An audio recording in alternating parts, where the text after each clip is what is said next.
The Trump administration is really good at something. Now, this might come as a shock to you that I'm coming to you today and telling you what they are really good at. The Trump administration is excellent at what I call having oops moments, where they admit the thing that they've made a concerted effort to deny for a very long time. So I'll give you some examples. When Donald Trump fired James Comey, we all knew it was to interfere with the Russia investigation. Everyone associated with Trump denied it up and down, came up with every absurd explanation about why he did it. And then Trump was interviewed by Lester Holt, and he admitted, oh yeah, it was over the Russia probe. Likewise, Donald Trump has been going out of his way to avoid the obvious reality that the guy he installed as acting attorney general after forcing Jeff Sessions out, Matthew Whitaker, was installed specifically to interfere with Robert Mueller's Russia investigation. And in fact, Whitaker has this huge public record of opposition to the investigation.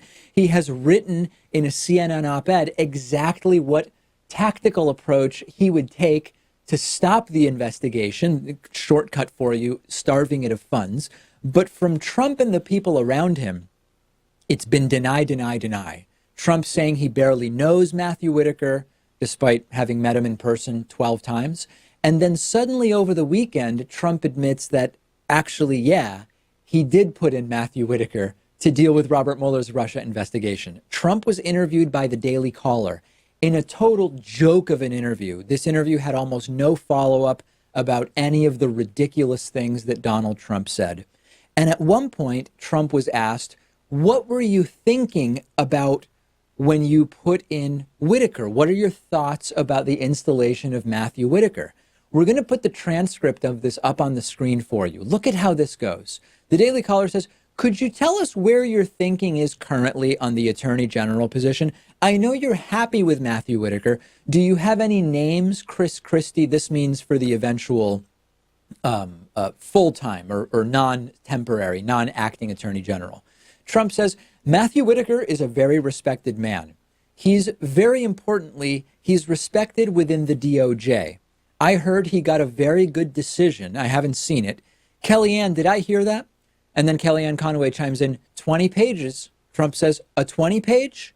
Daily Caller, it just came out right before this, sir. And then Trump says, remember the questions about Whitaker. Well, I heard it was a very strong opinion, which is good. But Whitaker is just somebody who's very respected. I knew him only as he pertained, as he was with Jeff Sessions. And, look, as far as I'm concerned, this is an investigation that should have never been brought, should have never been had. It's something that should have never been brought. It's an illegal investigation. And, it's very interesting because when you talk about not Senate confirmed, well, Mueller's not Senate confirmed.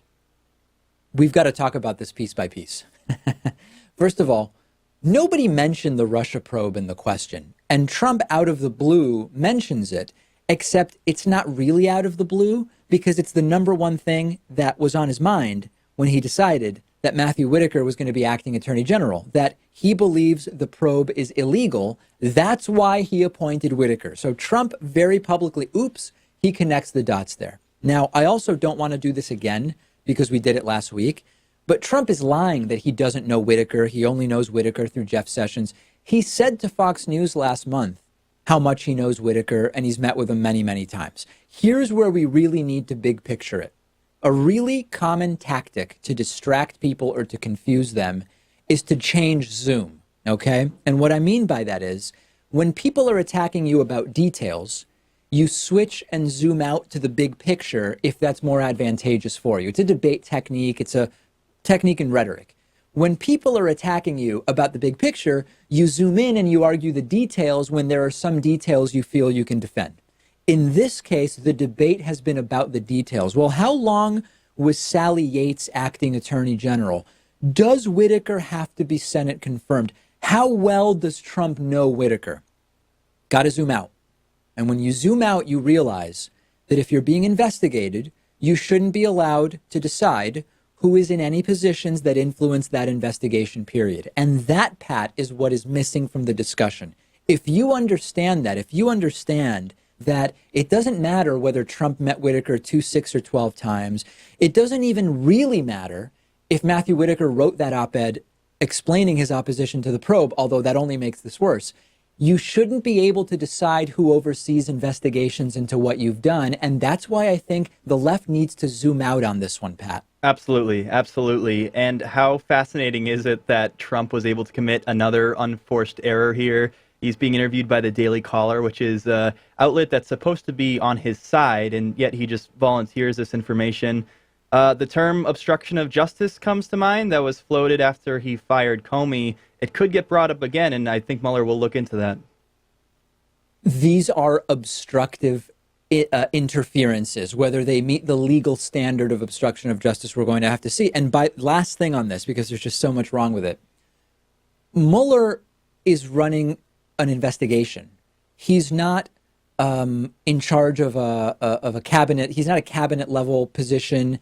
He's just been brought in to do an investigation. He doesn't need to be Senate confirmed for that, but he actually had been confirmed by the Senate when he was director of the FBI. And that's another ruse and canard that they are throwing at you.